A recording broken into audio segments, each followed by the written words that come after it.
All right, so today we're going to tackle a real historical head scratcher. Oh, yeah. A group whose name pretty much became a synonym for just like wreaking havoc. Yeah, absolutely. The Vandals. The Vandals. But were they really just like these mindless destroyers? Like history kind of paints them to be? Right. That's what we're going to find out. Well, and it is interesting, right? Like how one word vandal Yeah. can carry so much baggage through the centuries. Totally. But when we actually look at the Vandals, they're way more than just a destructive force. Yeah. They actually carved out their own kingdom, went toe-to-toe with the mighty Roman Empire. Right. And then almost as quickly as they appeared, Yeah. they vanished. Poof. Gone. It's crazy. It really is. And that's what I find so fascinating about this deep dive. And, we've got Professor Andy Merrill's work to kind of guide us. Oh, he's great. He's a real expert on the Vandals. Yeah. And he paints this picture that's way more complex than just, torches and pillaging and all that. Yeah, no, he really emphasizes how their story is like completely tied to the Roman Empire's own decline. It's like they're both a symptom and a cause, which I think makes them even more interesting. Absolutely. So, okay, to understand the Vandals, let's rewind a bit. Okay. Where did these guys even like pop up on the historical radar? Yeah. So their first appearances in historical records put them around the 3rd or 4th century CE in the Danube region. Okay. So think like modern-day Hungary. Okay, so Hungary, not exactly like the birthplace of a fearsome conquering horde, right? And here's the thing, they really weren't that formidable at this point. Oh, really? They were actually losing most of their battles against the Romans and other groups in the area. So how did they go from being kind of like pushed around to being the Vandals? Right. The ones we all kind of think we know. Yeah, that's where the Roman Empire's own struggles come into play. Okay. So the early 5th century was a really chaotic time for Rome. Yeah, I can imagine. There were crises popping up all over the place, which created these power vacuums, especially in the West. Right. And as they say, nature abhors a vacuum, and the Vandals, along with some other groups, were ready to fill it. This is where we get that almost cinematic image, right? Yeah. New Year's Day, 406 CE. Oh, yeah. The Rhine River freezes over. Yep. And all these groups, the Vandals included, they just use it as a bridge to walk right into Gaul. That's right. Which is present-day France. Yep. Like the opening scene of some historical epic. It is a pivotal moment for sure. It's a turning point not just for the Vandals, but for the whole Western Roman Empire. Wow. Their little 3-year stay in Gaul was just the warm-up act. Okay.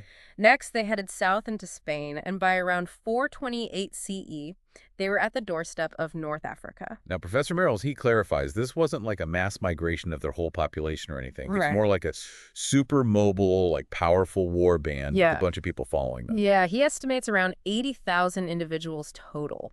And their choice of North Africa was no accident. Right. That place was a strategic gold mine. Really? Even richer than Spain at the time. It had weak defenses, and it was overflowing with resources. Wow. They really knew what they were doing. Oh, yeah. They were playing a very calculated game. And leading this game was a guy who I think deserves a little more recognition. Oh, for sure.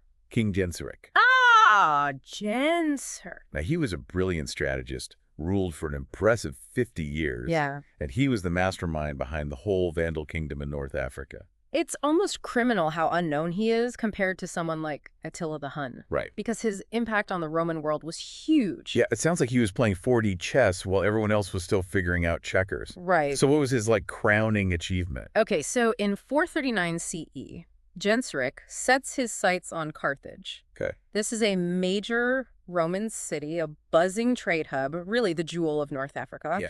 And he takes it. Wow. This wasn't just a victory, this was a statement. Right. The Vandal kingdom was officially born. Talk about a power move. Taking Carthage. That must have sent shockwaves through the entire Roman world. Absolutely. It was more than symbolic, too. Really? Control of Carthage meant the Vandals cut off the flow of grain and taxes back to Rome. Oh, wow. You could say this was a major blow to the already struggling Western Roman Empire. So Genseric wasn't messing around. Not at all. Okay, so what did this Vandal king do next? Fast forward to 455 CE Genseric ever. The strategist sets his sights on the ultimate prize, Rome itself. No way. What follows is the infamous sack of Rome.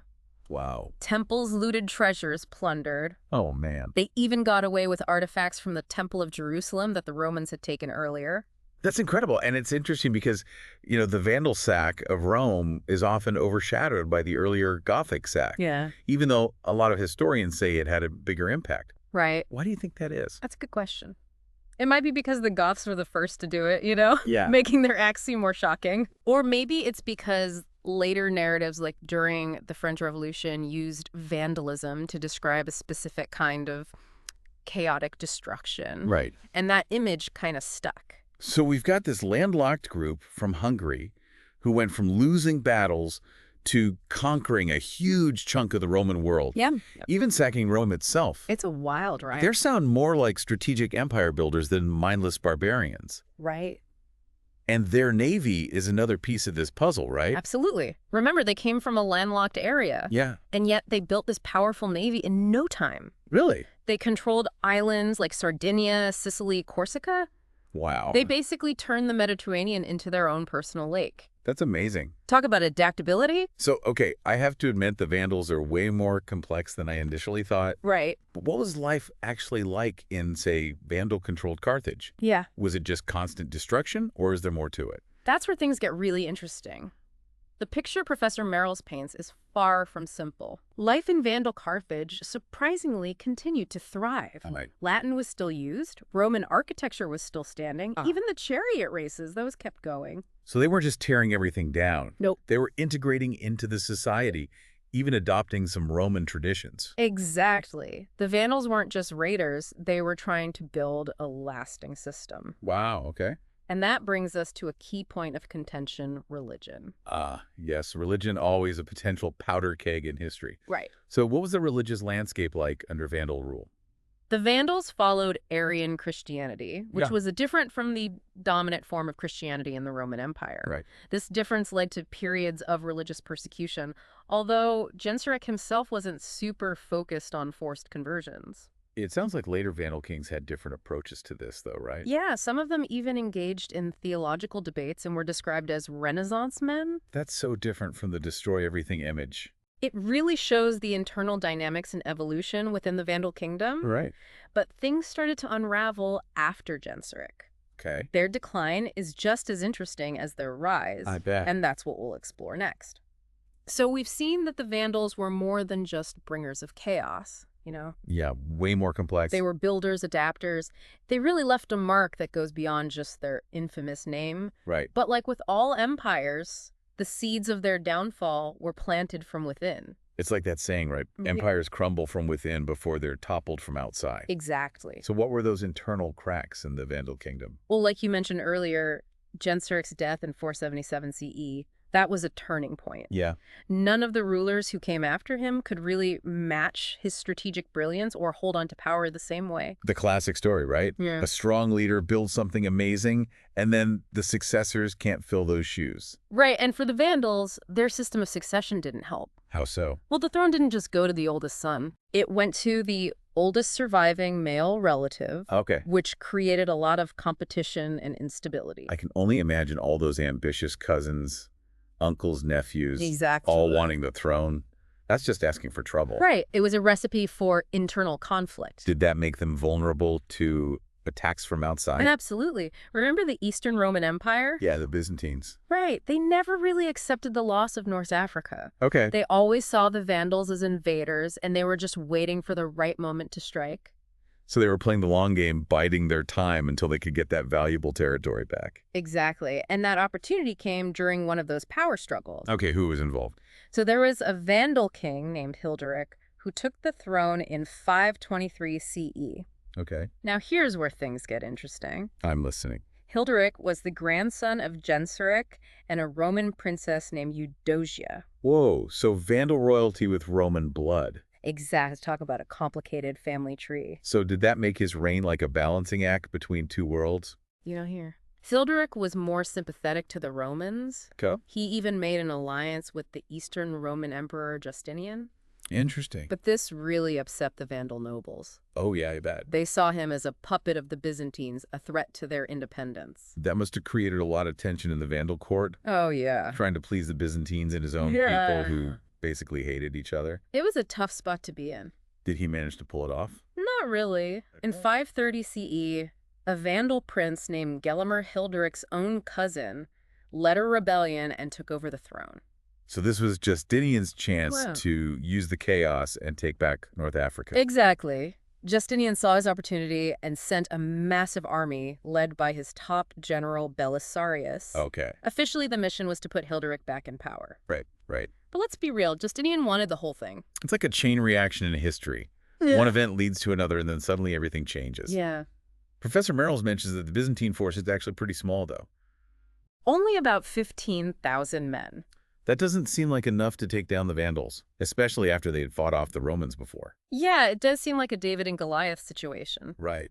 But it seems the Vandals had gotten a bit complacent. Okay. Maybe even overconfident after being in charge for so long. I see. Plus, Gelimer's rebellion had weakened them, and Belisarius was a brilliant general with very disciplined and well-equipped troops. So what happened when the Byzantines landed in North Africa? There was some resistance at first, but the Vandals were outmatched. Okay. Belisarius captured Carthage within weeks, Wow. and within a year, the Vandal kingdom was essentially finished. That's amazing how quickly a kingdom that had lasted for almost a century could just collapse. Right. From Gensric's incredible rise to Gelimer's quick fall, it just shows how fast things can change. Yeah, it's a stark reminder that even the strongest empires are vulnerable. So what happened to the Vandals after their defeat? That's one of the most interesting parts of their story. Really? Yeah, they basically disappear from history. It's crazy to think about how they were this powerful force, Right. and then they just vanished. So after the Byzantines took over, the Vandals as a distinct group just fades from the historical records. Huh. Some individuals might have blended into the new Byzantine society, but their collective identity seems to have disappeared. It's like they were swallowed up by history. Right. What could have caused that? Well, historians are still debating that. Okay. It was probably a combination of things. The Byzantines might have pushed for assimilation, but it's also possible that without their kingdom and their leaders, the Vandals just gradually mixed with the general population in North Africa. Right. Their unique traits just faded over time. It's a strange ending for a group that once held so much power. Yeah. They burst onto the scene, challenged Rome, and then just faded away, leaving us to try and understand their story from the little bits of history they left behind. And those bits, as we've seen, tell a much more complicated story than just the label Vandals would suggest. Right. But their name, as we know, took on a life of its own. Yeah, it became a word that means destruction all over the world. Right. So how did that happen? Yeah. How did the name of a specific group become a general term for destruction? Yeah, it is kind of weird to think about, right? This group, the Vandals, existing for a relatively short time, but their name takes on this whole other life, almost separate from who they actually were. Yeah. It's really strange how a name for one specific group becomes this catch-all term for just destruction in general. It's a great example of how history and language and perception all get tangled up together. Right. The Vandals, yeah, they weren't exactly peaceful. Yeah. But their reputation today is mostly because of how their story was told and retold centuries after they were gone. Okay. Professor Merrills actually points to one specific moment that really cemented this image. Oh, what's that? The French Revolution. The French Revolution. That's Yeah. not a connection I would have made. Yeah, it's interesting, right? Yeah, it happened. Well, picture France in the middle of the revolution. Okay. Total chaos, violence. The whole system is being turned upside down. Yeah. Churches, which represented the old way of doing things. Right. They're being attacked and destroyed. And it's during this time that a French clergyman named Henri Grégoire, Okay. he was tasked with investigating all this destruction. Okay. And he comes up with the term vandalism. So he's looking at the chaos of the revolution, Right. comparing it to what he knows about the Vandals sacking Rome centuries earlier, Exactly. and boom, a new word is born. Yeah, he saw those revolutionaries as modern-day Vandals. Okay. He used that historical image to condemn what they were doing and to evoke this sense of barbarity and disorder. Wow. So it was a pretty clever way to use language to make a point. It was very effective. And it obviously worked because the term vandalism took off like wildfire. Oh, yeah. Spread all over Europe. And it became the go-to word for any kind of senseless destruction. Yeah, it was easy to remember, easy to say. Right. And right.